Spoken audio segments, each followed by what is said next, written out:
One Siya cheers. एक साथ कई आवाजें गूंजी और साथ ही में चाय के प्याली की छनकार भी। उसी के साथ साथ उस ग्रुप की हंसने की आवाजें जिसने ये अजीबोगरीब चीयर्स कर अपनी खुशी को सेलिब्रेट किया था। आसपास मौजूद लोगों में से किसी ने मुंह बनाया तो किसी ने बिगड़ी हुई नई पीढ़ी कहकर नाम रखा, तो कुछ लोग अपने सामने खड़े उन 5 बच्चों की खुशी देख खुश भी हुआ। अपने आसपास के लोगों को इग्नोर कर वो पांचों अपनी खुशी जाहिर करने में लगे थे। आफ्टर ऑल इतना बड़ा दिन जो था उन सब के लिए, आज उनका 12th का रिजल्ट जो लगा था। उसी ग्रुप में की एक लड़की ने अपनी पास वाली लड़की का हाथ पकड़ा और खुशी से बोली, see you see you see you, I am so happy for you, finally तुमने कर दिखाया। 12th में 96%, कॉलेज में फर्स्ट और स्टेट में सेकंड रैंक। तू तो छा गई यार, आई am so proud of you. वो लड़की साक्षी थी जिसने अपने सामने खड़ी सिया को कसकर गले लगाया। ओए हम भी है यार, निखिल ने कहा और वो भी उनके गले लग गया। पुनीत और नेहा कहाँ पीछे रहने वाले थे, वो दोनों भी उनके गले लग गए और एक ग्रुप हग करने के बाद वो पांचों खिलखिलाकर हंस दिए। सिया, साक्षी, निखिल, नेहा और पुनीत पांचों स्कूल फ्रेंड्स लगभग फर्स्ट स्टैंडर्ड से ही वो साथ थे और आज ही उनका 12th का रिजल्ट लगा था। हालांकि उनमें से कोई भी 90% के नीचे नहीं था, लेकिन सिया अग्निहोत्री पूरे महाराष्ट्र में सेकंड आई थी और वो सब उसी की खुशी सेलिब्रेट कर रहे थे। क्या यार तुम सब भी रिएक्ट तो ऐसे कर रहे हो जैसे सिर्फ में ही पास हुई हो, और तुम सब फेल। ये जीत हम सब की है और हम सब काफी अच्छे नंबर से पास हुए हैं, उसी की ये पार्टी है, समझे? तो फिर एक बार चीयर्स फॉर ऑल, सिया ने कहा और एक बार उन सब के चाय के ग्लास आपस में टकरा गए और साथ में फिर एक बार उनके हंसने की आवाज वहां गूंजी। वैसे व्हाट नेक्स्ट? सी यू, तेरी ओब्रोड स्कॉलरशिप तो कंफर्म है, तो चल बता, क्या मैं भी डैड से कहकर अपना एडमिशन तेरे साथ लंदन यूनिवर्सिटी में करवा दूं? पुनीत ने मुस्कुराते हुए कहा और उसकी बात सुन सिया एक पल सोच में गिर गई। तू करवाते ही रह जा, मैंने तो अपनी एडमिशन करवा भी ली और ठीक 15 दिन बाद मेरी फ्लाइट भी है लंदन के लिए। नेहा ने इतराते हुए कहा, ओए तुम तीनों अगर जा रहे हो तो मैं भी जाऊंगी, मैं भी डैड से बात करती हूँ। साक्षी भी कहा पीछे रहने वाली थी, लेकिन उन तीनों की बात सुन निखिल और सिया खामोश ही रहे। निखिल खामोश था क्योंकि उसके घर की इकोनॉमिकल कंडीशन इतनी कुछ खास नहीं थी और सिया खामोश थी क्योंकि उसे पता था जो घर वाले उसे मार्केट तक अकेले नहीं भेजते थे, वो लंदन भेजना तो इम्पॉसिबल ही था। सिया ये बात बताकर किसी को हर्ट नहीं करना चाहती थी, इस वजह से वो खामोश ही रही। पुनीत ने निखिल की तरफ देखा और बोला, देख भाई, मेरा और नेहा का एडमिशन लगभग हो ही गया समझो, साक्षी के डैड भी उसका एडमिशन करवा देंगे और हमारी टॉपर सिया का जाना तो फिक्स ही है। अब सिर्फ रहा तो, और मैंने तेरे एडमिशन के बारे में डैड से बात कर ली है, तो तू मन नहीं करेगा? पुनीत की बात सुन निखिल हल्के से मुस्कुराया और वो मुस्कान उन सबको समझ गई। नेहा उसके कुछ बोलने से पहले ही बोली, निखिल यार प्लीज मना मत कर यार, हम सब बचपन से साथ हैं और हम हमारा ये ग्रुप बिल्कुल भी टूटने नहीं देंगे, तो तू आ रहा है ये फिक्स है। नेहा के बाद पुनीत और साक्षी भी निखिल को मनाने लगे और निखिल बस खामोशी से उन्हें देखता रहा। पुनीत उसकी खामोशी को देख बोला, अबे अब बोल भी कुछ। और फिर निखिल ने उसे देख एक बार सिया को देखा, वो उससे धीरे से बोला, सिया तेरे घर वाले मान जाएंगे क्या? क्या वो तुझे लंदन भेजेंगे? और बस उसका सवाल सुन सबको एहसास हुआ कि सिया के घर वाले कैसे हैं। सिया उन सब की तरफ देखकर मुस्कुराए, मगर वो सब जानते थे कि उसकी उस मुस्कान में कितनी उदासी छिपी हुई है। सिया ने फिर गहरी सांस ली और बोली, गाइज ये टॉपिक ना हम कल डिस्कस करते हैं, आज ना सिर्फ हम अपनी जीत एंजॉय करते थे। चलो जल्दी जल्दी चाय खत्म करो, पुनीत हमें पानी पूरी खाने ले जाएगा। सिया ने मुस्कुराते हुए कहा और अगले ही पल वो सब भी नॉर्मल हो गए। अपनी अपनी चाय खत्म कर वो सब बाहर आ गए और उनके स्कूल के बाहर थोड़ी दूर पर के एक ठेले पर गए। फिर क्या उन सब ने जमकर पानी पूरी खाए और अपनी अपनी साइकिल लेकर घर के लिए निकल गए। निखिल और सिया के जाते ही पुनीत, नेहा और साक्षी ने एक दूसरे की तरफ देखा। फिर नेहा बोली, गाइज जेएम कॉलेज कैसा रहेगा हमारी आगे की स्टडी के लिए? उद्धरण चिन्ह। जवाब में साक्षी बोली, जेएम ठीक है, मैं भी डैड से बात करके रखती हूँ, अगर वो दोनों नहीं आएंगी तो हम भी नहीं जाएंगे। साक्षी की बात पर पुनीत और नेहा ने मुस्कुराकर हाँ में सर हिलाया और वो सभी अपने अपने घर के लिए बढ़ गया। उन पांचों की फ्रेंडशिप थी ही इतनी स्ट्रोंग कि वो एक दूसरे के बिना रह ही नहीं सकते थे। नेहा, पुनीत और साक्षी अच्छे फैमिली से बिलोंग करते थे और उनके पेरेंट्स फ्री माइंडेड भी थे। वही निखिल भी अच्छी फैमिली से ही था, लेकिन उसके डैड के अचानक हुए डेथ की वजह से उनका पूरा बिजनेस लॉस में चला गया और बचा हुआ उसके सो कॉल्ड रिलेटिव ने हड़प लिया। इस वजह से उसकी और उसकी माँ की हालत बहुत ही खराब हो गई। अपनी स्टडी के साथ साथ वो छोटे मोटे काम कर अपनी माँ को हेल्प किया करता था। और वही सिया, ऐसा नहीं था कि उसकी फैमिली गरीब थी, वो भी काफ़ी अच्छे घर से बिलोंग करती थी। सिटी के टॉप एरिया में और 4 फेमस मॉल में उसके परिवार की कई दुकानें थी, जो कुछ रेंट पर दी थी तो कुछ उसके पापा, काका और भाई मिलकर संभाल रहे थे। फाइनेंशियली उसके घर की हालत काफ़ी अच्छी थी, लेकिन वो थोड़े पुराने ख्यालात के थे। शहर में अपनी इज्जत बरकरार रखने के लिए ही वो अपने घर की लड़कियों को पने भेजा करते थे, वरना तो उसका मार्केट तक अकेला जाना भी मुश्किल था। और ये सब जानने के बावजूद भी सिया ने इतनी बड़ी हिम्मत की थी। लंदन यूनिवर्सिटी में अपनी हायर स्टडी के लिए अप्लाई किया था। सिया आखिर अपने घर पहुंच ही गई। उसने सारे ख्यालात को अपने आप से दूर रखा और फिलहाल बस यही सोचने लगी वो अपना रिजल्ट घर वालों को दिखाकर उन्हें खुश कर देंगी। घर की सबसे छोटी बेटी थी वो, इस वजह से उसके बड़े बहनों के मुकाबले उसे कुछ ज़्यादा ही लाड प्यार मिलता था। ऊपर से उसकी खूबसूरती, वो इतनी ज़्यादा क्यूट और मासूम दिखती थी कि हर कोई उसकी तरफ अट्रैक्ट हो ही जाता। और इस बात का फ़ायदा सिया खूब उठाती थी। वैसे वो सिर्फ अपने घर वालों के सामने ही शरीफ और मासूम थी, बाहर अपने दोस्त को साथ वो कैसी थी ये आपको आगे स्टोरी में पता चल ही जाएगा। सिया खुश होते हुए अंदर आई और चाहते हुए सबको पुकारते हुए बोली, माँ, बड़ी माँ, चाची कहाँ है आप सब। सिया अंदर की ओर दौड़ी। वैसे भी दोपहर का समय था, इस वजह से उसे लगा कि घर में कोई भी नहीं होगा, लेकिन उसकी ये गलतफहमी जल्द ही दूर हो गई। अंदर हॉल में आते ही उसे सबकी गुस्से भरी नजरें अपने ऊपर दिखाई दी और घबराकर सिया ने अपनी थूक निगल ली। वो जल्दी से अपने माँ के पास गई और उनके पीछे छिप गई। उसे दूसरों के गुस्से से काफी डर लगता था, वो किसी को भी गुस्से से लाल हुआ देखती तो ना जाने क्यों घबरा जाती थी, इस वजह से वो अभी घबरा गई। जब उसने अपने सभी बड़ों को गुस्से में देखा तब, सिया इधर आओ, उसके बड़े पापा गरजे, और बस सिया की हालत भीगी बिल्ली जैसी हो गई, वो डर से कांपने लग गई। उसकी इस थरथराहट का मतलब उसके घरवालों ने गलत ही लिया और बिना कुछ सोचे समझे उसके अपने पापा ने उसे जोर से एक थप्पड़ मार दिया। क्या सिया का आगे लंदन यूनिवर्सिटी में पढ़ने का सपना सच हो पाएगा? और आखिर ऐसा क्या हुआ कि उसके घरवाले इतने नाराज हैं? क्यों मारा उन्होंने सिया को? जानने के लिए जुड़े रहिए मेरे इस कहानी के साथ। Chattu, Raghav, you all are good for nothing, अपने आप को रिस्पॉन्सिबल डॉक्टर कहते हैं, और ये ऐसी हरकत। वो गुस्से से चीखा और उसका गुस्सा देख वहां मौजूद सभी की सिट्टी पिट्टी गुल हो गई। उसके गुस्से से हॉस्पिटल में के सभी काफी डरते थे, सिवाय उन तीनों के, और हर बार की तरह सभी ने उम्मीद से उन तीनों के तरफ ही देखा। उनके चल रहे इशारे उसे समझ आ गए और वो जोर से चीखते हुए गरजा आउट, और बस उसी पल सभी के सभी वह से रफू चक्कर हो गए, ऑफ कोर्स उन तीनों को छोड़कर। राघव, अब शांत भी हो जा, राज ने कहा, और उसने, राघव ने बस एक लुक उसे दिया। ओए शर्म कर, अपने बड़े भाई को घूर कर देखते हुए तुम्हें कुछ नहीं लगता? अक्षय ने भी बदले में उसे घूर कर देखा। उसकी बात सुन पास ही में खड़ा कृष्णा बोला, उसे नहीं, तुम दोनों को कुछ लगना चाहिए। हर बार उन इररिस्पॉन्सिबल डॉक्टर्स और नर्सेस की गलतियां छिपाने के लिए हर बार क्यों तुम दोनों उन्हें अपने पीठ पीछे लेते हो? कृष्णा की बात सुन उन दोनों ने ना में सर हिलाया और सामने खड़े अपने दोनों छोटे भाइयों को घूर कर देखने लगे। यस, वो तीनों राघव के बड़े भाई थे। राज उनमें सबसे बड़ा और राघव का सगा भाई था जो उससे 2 साल से बड़ा था। वही अक्षय और कृष्णा दोनों ट्विंस थे, और राघव के कजिन ब्रदर जो उससे सिर्फ 1 साल बड़े थे, और अब वो उनके हॉस्पिटल में थे जो उन्होंने ने खुद के मेहनत से बनाया था, और बस 1 साल के अंदर ही उस हॉस्पिटल को सिटी के टॉप हॉस्पिटल्स में शामिल किया था। पेशे से वो चारों डॉक्टर्स थे। राघव एक न्यूरोलॉजिस्ट था, वही राज गायनेकोलॉजिस्ट, कृष्णा एक चाइल्ड स्पेशलिस्ट था, और अक्षय ऑर्थोपेडिक्स। वैसे तो वो सभी मिडिल क्लास फैमिली से ही बिलोंग करते थे, और आज अपनी मेहनत से वो इस मुकाम पर पहुंचे थे। राज और अक्षय काफी समझदार थे, इस वजह से पूरा स्टाफ उन दोनों के साथ ही कंफर्टेबल फील करता। वही कृष्णा बहुत नटखट, लेकिन सिर्फ अपने घरवालों के और अपने पेशेंट के, जो छोटे छोटे बच्चे थे, उनके सामने। उसी मुकाबले राघव बचपन से ही थोड़ा ज्यादा गुस्से वाला था, बेवजह तो नहीं, लेकिन किसी की गलती करने पर उसे बहुत ज्यादा गुस्सा आता। वही हाल कृष्णा का भी था, गलती करने पर वो भी किसी को नहीं बख्शता था। अक्षय इस सीरियस माहौल को नॉर्मल करने के लिए बोला, अच्छा छोड़ो सारी बातें, कितने दिन हो गए हम बड़ी माँ, बड़े पापा और माँ के साथ बाहर डिनर पर नहीं गए? चलो आज चलते हैं। माँ भी कह रही थी कि फिलहाल हम उन्हें वक्त नहीं देते हैं, तो चलो आज उनकी ये कंप्लेंट दूर करते हैं। अक्षय की बात सुन उन सभी ने हाँ में सर हिलाया।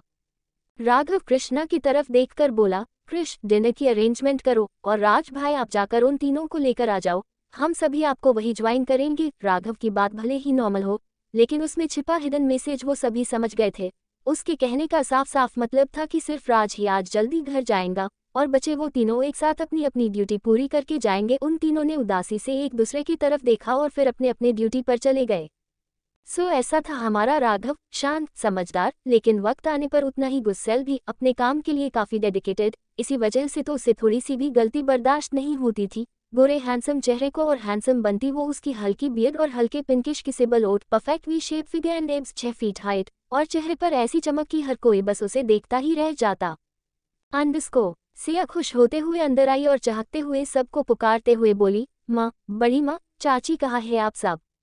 सिया अंदर की ओर दौड़ी। वैसे भी दोपहर का समय था, इस वजह से उसे लगा कि घर में कोई भी नहीं होगा, लेकिन उसकी ये गलतफहमी जल्द ही दूर हो गई। अंदर हॉल में आते ही उसे सबकी गुस्से भरी नजरें अपने ऊपर दिखाई दी और घबराकर सिया ने अपनी थूक निगल ली। वो जल्दी से अपने माँ के पास गई और उनके पीछे छिप गई। उसे दूसरों के गुस्से से काफी डर लगता था।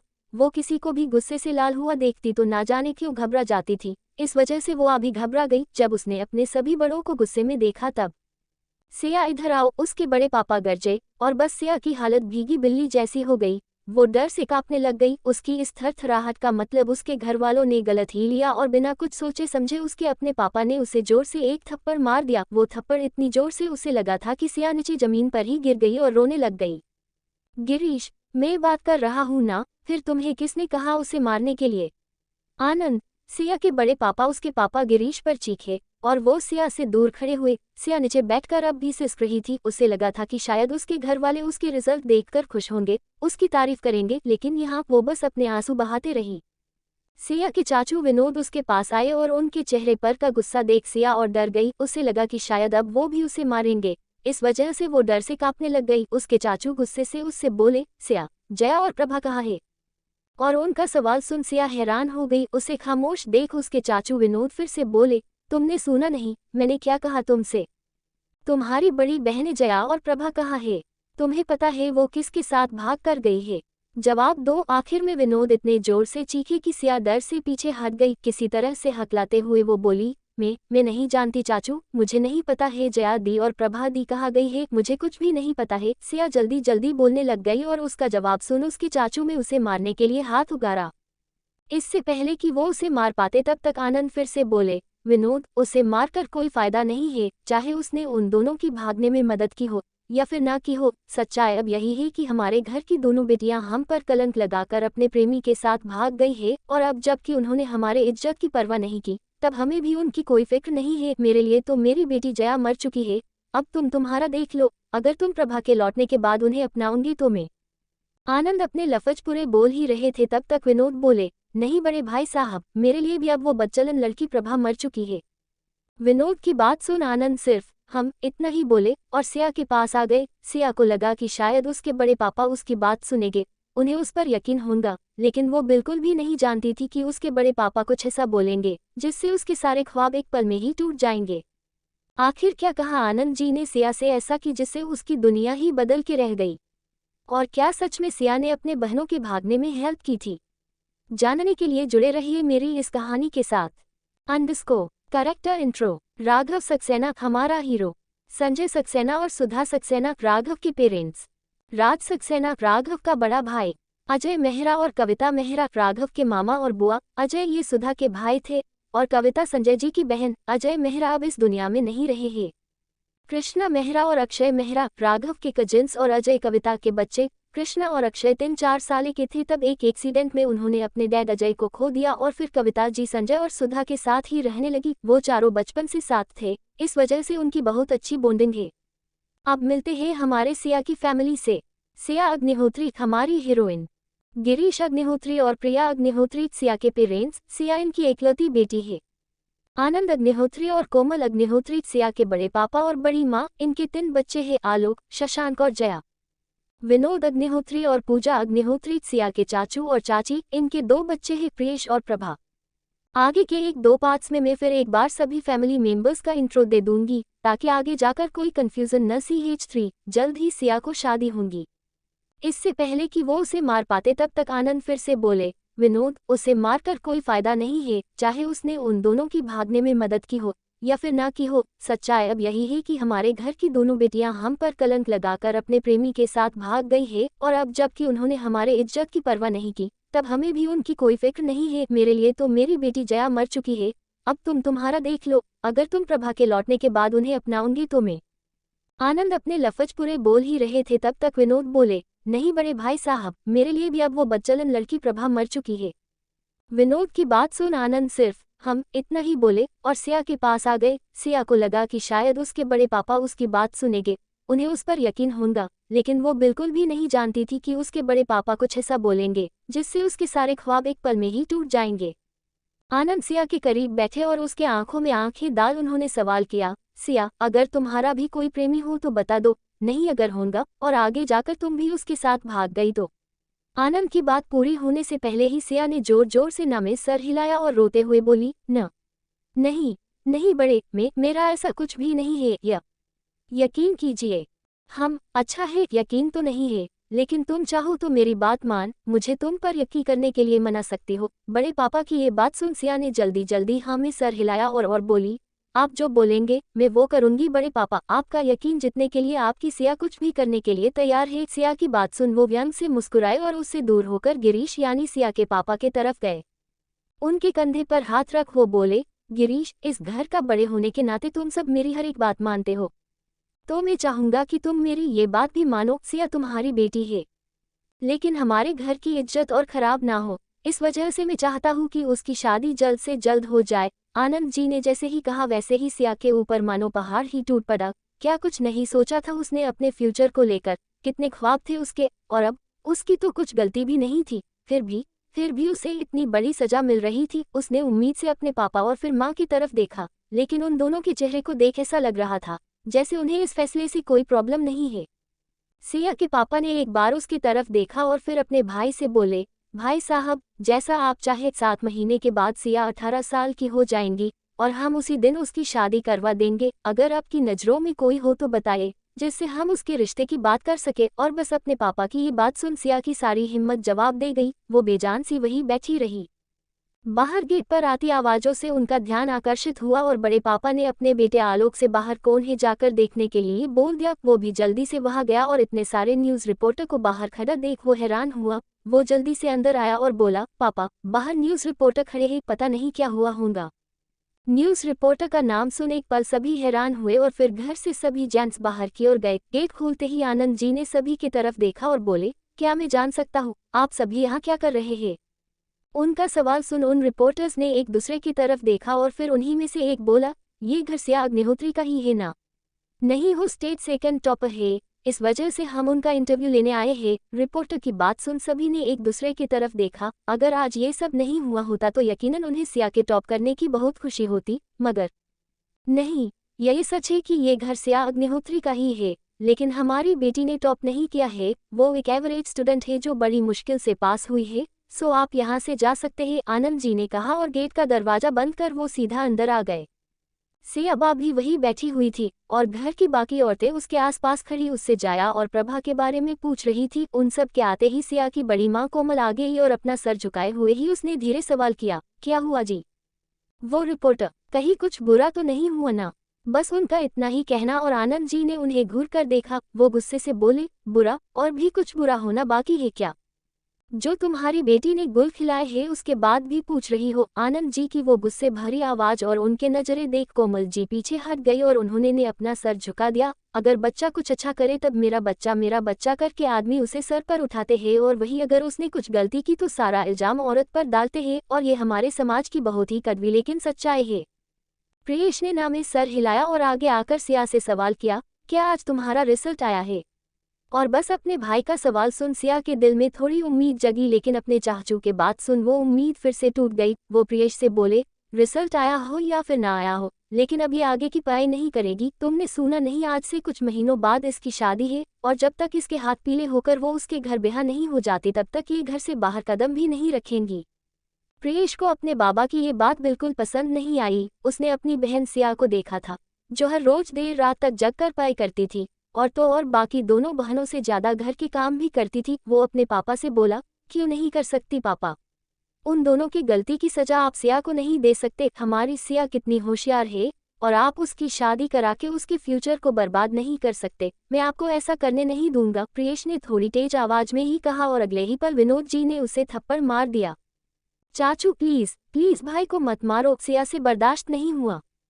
उसके वजह से उसके भाई को थप्पड़ पड़े, वो भी तैयार नहीं थी इस शादी के लिए और पानी पाए छोड़ने के लिए तो बिल्कुल भी नहीं, लेकिन घर का माहौल देख उसे मना करना सही नहीं लगा। उसने कुछ सोचकर अपने कदम बड़े पापा की ओर बढ़ाए और उसका हाथ अपने हाथों में थाम कर बोली, बड़े पापा मैं शादी के लिए तैयार हूँ, आप जिससे कहेंगे, जब कहेंगे मैं शादी करूंगी, लेकिन प्लीज मेरी पाई बंद मत कीजिए। आप चाहते हैं न कि मैं घर से बाहर ना जाऊँ, तो आई प्रोमिस मैं बाहर नहीं जाऊंगी। एज ए एक्सटर्नल स्टूडेंट मैं अपनी पढ़ाई पूरी करूंगी बड़े पापा, सिर्फ एग्जाम के लिए ही जाऊंगी, वो भी भाई के साथ, लेकिन प्लीज प्लीज बड़े पापा मेरी पढ़ाई बंद मत कीजिए। आपने कहा था अगर मैं अच्छे नंबर से पास हुई तो आप मैं जो मांगूंगी वो देंगे, प्लीज बड़े पापा प्लीज मेरी पढ़ाई। सिया रोते हुए अपने बड़े पापा से रिक्वेस्ट कर रही थी। उसे उतना रोता देख उसके माँ को बहुत बुरा लग रहा था, लेकिन वो कुछ भी नहीं कर सकती थी। आनंद जी फिर बोले, ठीक है शशांक, किसी अच्छे से कॉलेज में इसका बाहर से एडमिशन करवा दो और याद रहे कि ये अकेले कहीं भी आए जाए ना, और तुम याद रहे कि तुमने अगर एक गलती की या फिर किसी लड़के से बात भी की तो मुझसे बुरा कोई नहीं होगा, समझ में आ गया ना।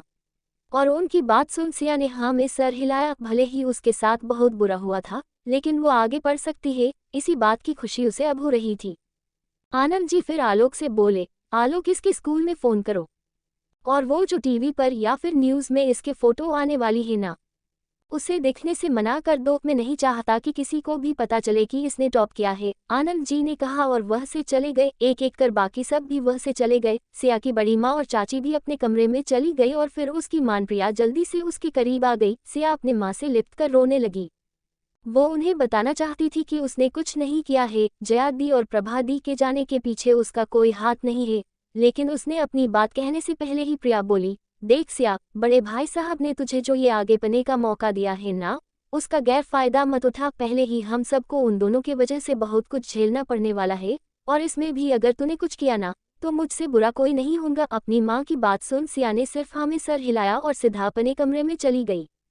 आज उसके सामने उसके परिवार का एक अलग ही सच आया था। हाँ, वो जानती थी कि उसके घर वाले पुराने जमाने वाले सोच के हैं, लड़कों के मुकाबले लड़कियों से कम ही प्यार करते हैं, लेकिन जैसे भी थे उन्होंने कभी भी उनके घर के बेटियों पर हाथ नहीं उठाया था। उनके मॉडर्न कपड़े पहनने और अकेले बाहर जाने पर रोक जरूर लगाई थी, लेकिन अपने भाई और बड़ों के साथ वो उन्हें बाहर भी भेजते थे। उनके बस एक बार कहने पर ही वो सभी चीजें उन्हें लाकर देते थे जो वो चाहती थी, फिर चाहे वो चीज़ कितनी भी महंगी ना हो।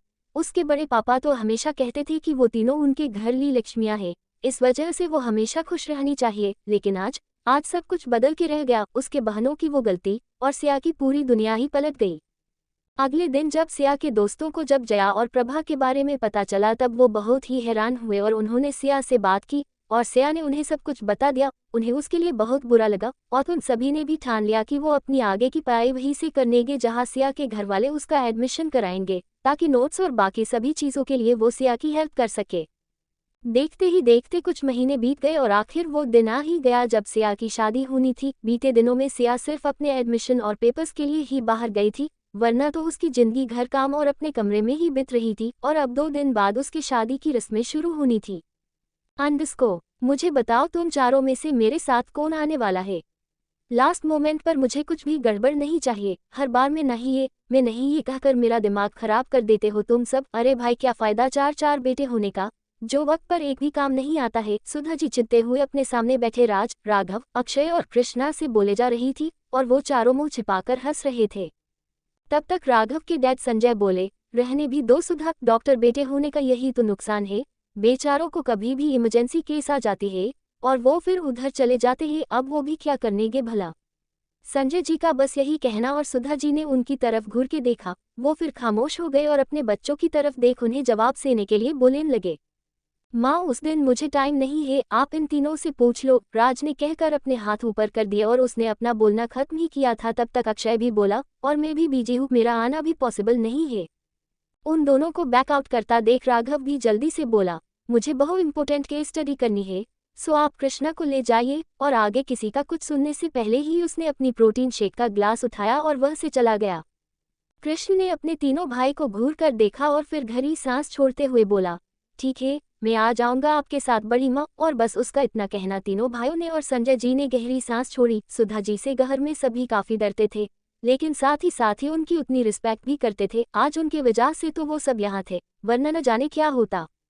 दुखों से घिरी हुई सिया और उससे अनजान अपने दुनिया में मग्न राघव क्या मिला पाएंगे, या फिर सिया की शादी किसी और से हो जाएंगी। आगे क्या होगा ये जानने के लिए जुड़े रहिए मेरे साथ। Character intro. राघव सक्सेना हमारा हीरो। संजय सक्सेना और सुधा सक्सेना राघव के पेरेंट्स। राज सक्सेना राघव का बड़ा भाई। अजय मेहरा और कविता मेहरा राघव के मामा और बुआ। अजय ये सुधा के भाई थे और कविता संजय जी की बहन। अजय मेहरा अब इस दुनिया में नहीं रहे हैं। कृष्णा मेहरा और अक्षय मेहरा राघव के कजिन्स और अजय कविता के बच्चे। कृष्णा और अक्षय 3-4 साल के थे तब एक एक्सीडेंट में उन्होंने अपने डैड अजय को खो दिया और फिर कविता जी संजय और सुधा के साथ ही रहने लगी। वो चारों बचपन से साथ थे, इस वजह से उनकी बहुत अच्छी बॉन्डिंग है। अब मिलते हैं हमारे सिया की फैमिली से। सिया अग्निहोत्री हमारी हीरोइन। गिरीश अग्निहोत्री और प्रिया अग्निहोत्री सिया के पेरेंट्स। सिया इनकी एकलौती बेटी है। आनंद अग्निहोत्री और कोमल अग्निहोत्री सिया के बड़े पापा और बड़ी माँ। इनके 3 बच्चे हैं, आलोक, शशांक और जया। विनोद अग्निहोत्री और पूजा अग्निहोत्री सिया के चाचू और चाची। इनके 2 बच्चे हैं, प्रियेश और प्रभा। आगे के 1-2 पार्ट्स में मैं फिर एक बार सभी फैमिली मेंबर्स का इंट्रो दे दूंगी ताकि आगे जाकर कोई कंफ्यूजन ना हो। चफोर उदास सिया _ तब तक राघव के डैड संजय बोले, रहने भी दो सुधा, डॉक्टर बेटे होने का यही तो नुकसान है, बेचारों को कभी भी इमरजेंसी केस आ जाती है और वो फिर उधर चले जाते हैं। अब वो भी क्या करनेगे भला। संजय जी का बस यही कहना और सुधा जी ने उनकी तरफ घूर के देखा। वो फिर खामोश हो गए और अपने बच्चों की तरफ देख उन्हें जवाब देने के लिए बोलने लगे। माँ, उस दिन मुझे टाइम नहीं है, आप इन तीनों से पूछ लो, राज ने कहकर अपने हाथ ऊपर कर दिए और उसने अपना बोलना खत्म ही किया था तब तक अक्षय भी बोला, और मैं भी बिजी हूँ, मेरा आना भी पॉसिबल नहीं है। उन दोनों को बैकआउट करता देख राघव भी जल्दी से बोला, मुझे बहुत इंपॉर्टेंट केस स्टडी करनी है, सो आप कृष्णा को ले जाइए। और आगे किसी का कुछ सुनने से पहले ही उसने अपनी प्रोटीन शेक का ग्लास उठाया और वह से चला गया। कृष्ण ने अपने तीनों भाई को घूर कर देखा और फिर गहरी सांस छोड़ते हुए बोला, ठीक है, मैं आ जाऊंगा आपके साथ बड़ी माँ। और बस उसका इतना कहना तीनों भाइयों ने और संजय जी ने गहरी सांस छोड़ी। सुधा जी से घर में सभी काफी डरते थे, लेकिन साथ ही साथ उनकी उतनी रिस्पेक्ट भी करते थे। आज उनके वजह से तो वो सब यहाँ थे, वरना न जाने क्या होता। अपने दुखों में उलझी हुई सिया अकेली अपने कमरे के खिड़की पर बैठ आंसुओं को बहा रही थी। पिछले कुछ महीनों में बहुत कुछ हुआ था उसके साथ, ना जाने क्या क्या सहना पड़ा था उसे। अपनी आज़ादी खो दी थी उसने, अपना पद लिखकर कुछ बड़ा करने का सपना खोया था उसने। लड़की होने के ताने और उसके बहनों ने की हुई गलती की सजा उसे हर बार मिलती थी। उसके पापा ने तो उस माजर के बाद एक नज़र उठाकर भी उसे नहीं देखा था। बात तो दूर की बात थी, हाँ अगर इस पूरे बुरे वक्त में कोई उसके साथ था तो वो सिर्फ था उसका भाई प्रियेश और उसके दोस्त, जो उसे टाइम टू टाइम कॉलेज की सभी नोट्स भी लाकर देते और उसे हंसाने की कोशिश भी करते। उस वक्त उनके साथ वो हंस तो देती, लेकिन हर पल यही दुआ करती कि काश वक्त यही थम जाए और वो 18 साल की हो ही ना। अपने शादी को लेकर पहले तो उसे कुछ नहीं लगा था, उसने एक्सेप्ट कर लिया था सब कुछ और सबकी खुशी की तैयार भी हो गई थी उस शादी के लिए। लेकिन जो लड़का उसे देखने आया था और जिसकी अब वो हमसफर बनने जा रही थी, वो लड़का उसे बिल्कुल भी पसंद नहीं आया था। एक अलग ही नेगेटिव वाइब उसे उससे मिल रही थी, न सिर्फ उससे बल्कि उसके पूरे फैमिली से भी। और उस लड़के का बड़ा भाई, उसे देखकर तो सिया को डर ही लग रहा था। आज तक आए उन हालत में खुश रहने वाली वो 2 दिन बाद आए अपने शादी को लेकर काफी डर गई थी। आज भी सिया खिड़की पर बैठे हुए यही सोच में लगी थी कि काश कुछ ऐसा हो जाए और ये शादी टल जाए। उसके आंखों से बहते आंसुओं में उसके गाल और गले को तक के भिगो दिया था। सिया ने अपने हाथ जोड़े और ऊपर देखकर बोली, कान्हा जी प्लीज प्लीज कुछ करिए, मुझे नहीं करनी है ये शादी, मुझे कुछ अच्छा नहीं लग रहा है, प्लीज कान्हा जी। मैंने आज तक आपसे किसी चीज को लेकर शिकायत नहीं की, आपने जो जो भी मेरे किस्मत में लिखा उसे मैंने हंसते हंसते अपनाया है, लेकिन ये शादी नहीं, प्लीज कम से कम कान्हा जी ये लड़का तो नहीं, मुझे बहुत डर लग रहा है उससे। और उसने बड़े भाई से भी, प्लीज कान्हा जी प्लीज। अपने कान्हा को मानते हुए रोते हुए सिया वही खिड़की के पास ही सो गई और उसे देखने आए हुए उसकी माँ, बड़ी माँ और चाची किसी तरह अपने आंखों में आए आंसुओं को साफ करते हुए वहां से चले गए। घर में सबसे छोटी होने की वजह से सिया उन सब की बहुत ही लाडली थी और उसी के साथ ऐसा होता देख किसी को अच्छा नहीं लगा, मगर वो कुछ कर भी तो नहीं सकते थे। देखते ही देखते अगला दिन भी आ गया और शाम को सिया के मेहंदी का फंक्शन जोरों शोरों से हुआ। उसके होने वाले पति के नाम की मेहंदी और उसके नाम का पहला लेटर उसके हाथों में सज गया और सिया बस हताश सी देखती रह गई। निखिल और पुनीत से बात करना उसके घर में किसी को भी मंजूर नहीं था। इस वजह से वो तो नहीं, लेकिन साक्षी और नेहा उसके साथ थे। अपनी बेस्ट फ्रेंड की ये हालत तो उनसे भी देखी नहीं जा रही थी, लेकिन वो कुछ कर भी तो नहीं सकती थी। उन चारों ने अपने अपने पेरेंट्स से कहकर सिया के घरवालों से बात की थी, लेकिन उसका कोई भी फायदा नहीं हुआ और आज सिया को मेहंदी लगी गई। अगले दिन हल्दी का फंक्शन भी काफी जोरों शोरों से हुआ। राहुल, सिया का होने वाला पति, और उनके फैमिली की डिमांड ही यही थी कि उन्हें शादी हाई फाई चाहिए थी।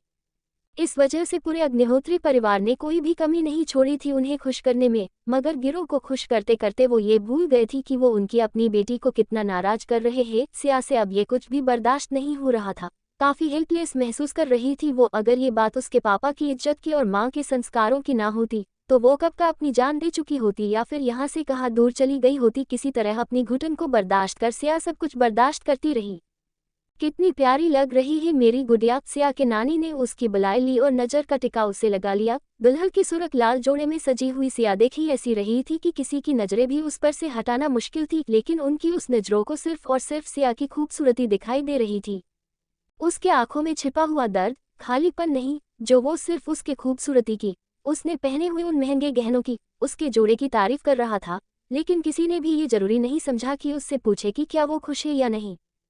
फाइनली फेरों का समय हो गया और पंडित जी ने सिया को मंडप में लाने के लिए बुलावा भेज ही दिया। सिया एक पल डर गई और दिल ही दिल कान्हा जी को याद कर वो बोली, ठीक है कान्हा जी, आपका ये फैसला भी मंजूर है मुझे, और आपकी कसम कान्हा जी, जिस तरह मैंने आज तक अपने हर एक रिश्ते दिल से निभाए हैं ना, उसी तरह आगे भी आने वाले हर एक रिश्ता में अपने दिल से पूरे ईमानदारी से निभाऊंगी। मुझे आप पर यकीन है कान्हा जी, आपने मेरे लिए जरूर कुछ न कुछ अच्छा ही सोचा होगा और अब मेरे साथ कुछ बुरा नहीं होने देंगे। सिया ने कहकर एक बार अपने कान्हा जी की मूर्ति की तरफ देखा और उनका आशीर्वाद लेकर वो अपने कदम मंडप की ओर बढ़ाने लग गई। योजक चिन्ह। सुधा जी अपने कमरे में तैयार होकर इधर उधर टहलते हुए कृष्णा के आने का इंतजार कर रही थी। 5 मिनट 10 मिनट कहते कहते अब 1 घंटा बीत गया था, लेकिन वो कुछ आने का नाम नहीं ले रहा था, जिस वजह से सुधा जी को गुस्सा आ रहा था। कविता जी और संजय जी चुपचाप उन्हें देखकर अपनी थूक गटक रहे थे। उनके गुस्से से उन्हें अभी काफी डर लग रहा था। उसी वक्त बाहर कार रुकने की आवाज आई और उन दोनों ने अपनी सांस छोड़ दी। राघव तुम? सुधा जी ने अंदर आते राघव को देखा और तभी राघव बोला, माँ, कृष्णा को एक बहुत ही इम्पोर्टेंट केस आ गई, जिस वजह से वो नहीं आ सका, इसीलिए मैं आपके साथ जाऊंगा। राघव के ये शब्द सुधा जी को खुश कर गए और वो झट से मान गई। वैसे भी उनका ये बेटा था सबसे छोटा, लेकिन सबसे ज्यादा काम वही संभाले हुए थे। उसे आराम करना थोड़ा भी मालूम नहीं था, हर वक्त सिर्फ काम ही काम करता था वो। इस वजह से सुधा जी को अच्छा ही लगा उसे आता देखा। संजय जी और कविता जी दोनों भी बहुत खुश हुए राघव की बात सुन, और कविता जी जल्दी से बोली, राघव जाओ तुम फ्रेश हो जाओ, तब तक मैं तुम्हारे लिए कपड़े निकलती हूँ। कहकर कविता जी जल्दी से अपने कमरे की तरफ बढ़ गई और राघव को समझते देर नहीं लगी कि उसकी प्यारी बुआ फिर से उसके लिए शॉपिंग करके आई है। वो मुस्कुराया और अपने कमरे में चला गया।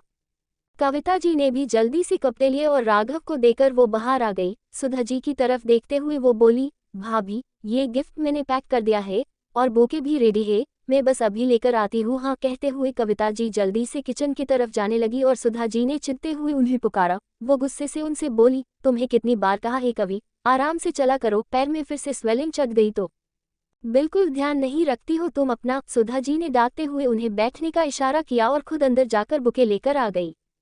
संजय जी की तरफ देखते हुए वो बोली, आप आराम से ऑफिस चले जाइएगा और तुम कविता, पड़ोस में किसी तरह की, वो क्या कहते हैं किट्टी पार्टी की क्या है, वो मिसेस शर्मा बोल रही थी, तो अच्छे से तैयार होकर वहां चले जाना और थोड़ा एंजॉय भी करना, थोड़ा बहुत बाहर भी निकला करो, समझी? सुधा जी ने कहकर राघव को आवाज लगाई और फिर उन दोनों को बोलकर राघव और सुधा जी बाहर निकल गए।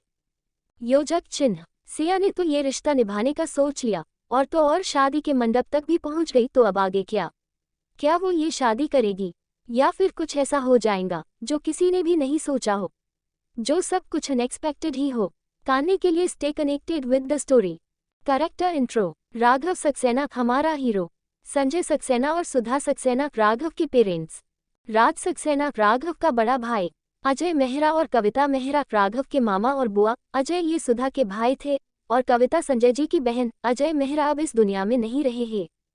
कृष्णा मेहरा और अक्षय मेहरा राघव के कजिन्स और अजय कविता के बच्चे। कृष्णा और अक्षय 3-4 साल के थे तब एक एक्सीडेंट में उन्होंने अपने डैड अजय को खो दिया और फिर कविता जी संजय और सुधा के साथ ही रहने लगी। वो चारों बचपन से साथ थे, इस वजह से उनकी बहुत अच्छी बॉन्डिंग है। अब मिलते हैं हमारे सिया की फैमिली से। सिया अग्निहोत्री हमारी हीरोइन। गिरीश अग्निहोत्री और प्रिया अग्निहोत्री सिया के पेरेंट्स। सिया इनकी एकलौती बेटी है। आनंद अग्निहोत्री और कोमल अग्निहोत्री सिया के बड़े पापा और बड़ी माँ। इनके 3 बच्चे हैं, आलोक, शशांक और जया। विनोद अग्निहोत्री और पूजा अग्निहोत्री सिया के चाचू और चाची। इनके 2 बच्चे हैं, प्रियेश और प्रभा। आगे के 1-2 पार्ट्स में मैं फिर एक बार सभी फैमिली मेंबर्स का इंट्रो दे दूंगी ताकि आगे जाकर कोई कंफ्यूजन ना हो। 5 राघव, क्या तुम सिया से शादी करोगे? कविता जी ने भी जल्दी से कपड़े लिए और राघव को देकर वो बाहर आ गई। सुधा जी की तरफ देखते हुए वो बोली, भाभी ये गिफ्ट मैंने पैक कर दिया है और बुके भी रेडी है, मैं बस अभी लेकर आती हूँ। हाँ कहते हुए कविता जी जल्दी से किचन की तरफ जाने लगी और सुधा जी ने चिढ़ते हुए उन्हें पुकारा। वो गुस्से से उनसे बोली, तुम्हें कितनी बार कहा है कवि, आराम से चला करो, पैर में फिर से स्वेलिंग चढ़ गई तो बिल्कुल ध्यान नहीं रखती हो तुम अपना। सुधा जी ने डांटते हुए उन्हें बैठने का इशारा किया और खुद अंदर जाकर बुके लेकर आ गई। संजय जी की तरफ देखते हुए वो बोली, आप आराम से ऑफिस चले जाइएगा और तुम कविता, पड़ोस में किसी तरह की, वो क्या कहते हैं किट्टी पार्टी की क्या है? वो मिसेस शर्मा बोल रही थी, तो अच्छे से तैयार होकर वहां चले जाना और थोड़ा एंजॉय भी करना, थोड़ा बहुत बाहर भी निकला करो, समझी? सुधा जी ने कहकर राघव को आवाज लगाई और फिर उन दोनों को बेबोलकर राघव और सुधा जी बाहर निकल गए।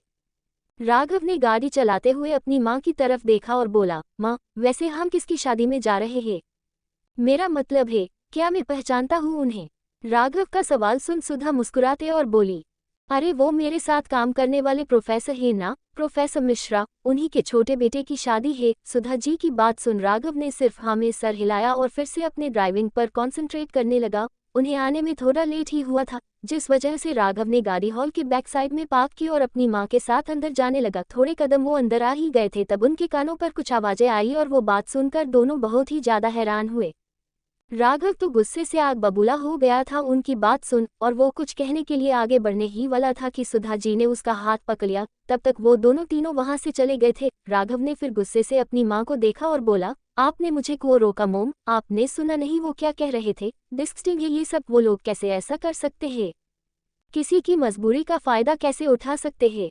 राघव बहुत ही गुस्से में था। अभी अभी बात ही उसने ऐसी सुनी थी। राहुल सिया का कभी ना होने वाला हस्बैंड अपने बड़े भाई और माँ से बात करते हुए कह रहा था कि वो अब शादी से भाग जाएगा और फिर तुम गिरीश से, सिया के पापा से जाकर कहना कि उसकी दोनों बड़ी बहनों की भाग जाने की वजह से वो इस शादी से इनकार कर रहा है। ऐसे खानदान में जिसको 2 लड़कियां घर से भाग गई है वो उनसे रिश्ता जोड़ना नहीं चाहते। और फिर सही समय देखकर महान बनते हुए रोहित, राहुल का बड़ा भाई, उसकी शादी सिया से करवाकर दहेज और बढ़ाकर मांग लेना।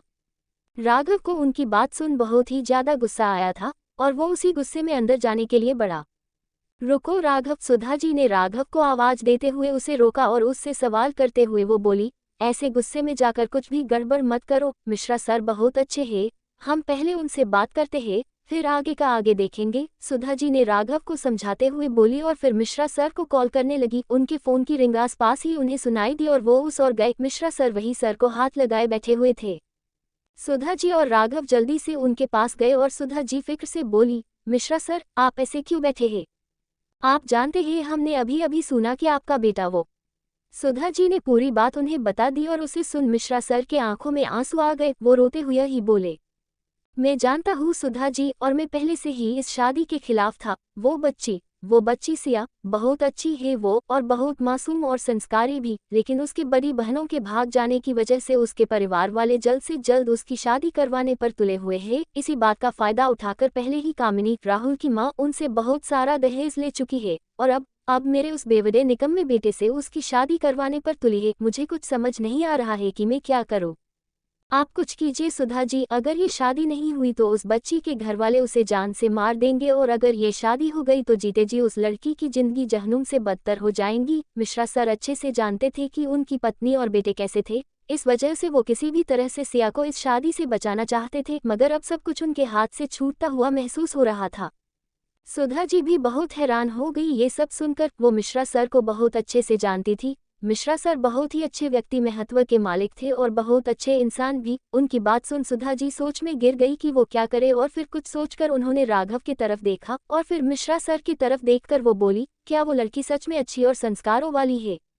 सुधा जी की बात सुन मिश्रा सर ने जल्दी से हाँ में सर हिलाया और सिया की खूब तारीफ की। सुधा जी खुश थी उनकी बात सुन, इस वजह से वो बोली, ठीक है फिर तो आज उस लड़की के साथ आपके बेटे की नहीं बल्कि मेरे बेटे राघव की शादी होगी। और बस उनकी बात सुन राघव हैरान हो गया। वो जल्दी से बोली, मोम आप क्या बोल रही हो? शादी और वो भी मेरी? राघव बहुत ही हैरान था सुधा जी की बात सुन और वो 2 कदम पीछे हो गया। क्या राघव हो जाएगा इस शादी के लिए तैयार, या फिर सिया की शादी उस दुष्ट रोहित के साथ हो जाएंगी? जानने के लिए जुड़े रही मेरे इस कहानी के साथ साथ। Character intro. राघव सक्सेना हमारा हीरो। संजय सक्सेना और सुधा सक्सेना राघव के पेरेंट्स। राज सक्सेना राघव का बड़ा भाई। अजय मेहरा और कविता मेहरा राघव के मामा और बुआ। अजय ये सुधा के भाई थे और कविता संजय जी की बहन। अजय मेहरा अब इस दुनिया में नहीं रहे हैं। कृष्णा मेहरा और अक्षय मेहरा राघव के कजिन्स और अजय कविता के बच्चे। कृष्णा और अक्षय 3-4 साल के थे तब एक एक्सीडेंट में उन्होंने अपने डैड अजय को खो दिया और फिर कविता जी संजय और सुधा के साथ ही रहने लगी। वो चारों बचपन से साथ थे, इस वजह से उनकी बहुत अच्छी बॉन्डिंग है। अब मिलते हैं हमारे सिया की फैमिली से। सिया अग्निहोत्री हमारी हीरोइन। गिरीश अग्निहोत्री और प्रिया अग्निहोत्री सिया के पेरेंट्स। सिया इनकी एकलौती बेटी है। आनंद अग्निहोत्री और कोमल अग्निहोत्री सिया के बड़े पापा और बड़ी माँ। इनके 3 बच्चे हैं, आलोक, शशांक और जया। विनोद अग्निहोत्री और पूजा अग्निहोत्री सिया के चाचू और चाची। इनके 2 बच्चे हैं, प्रियेश और प्रभा। आगे के 1-2 पार्ट्स में मैं फिर एक बार सभी फैमिली मेंबर्स का इंट्रो दे दूंगी ताकि आगे जाकर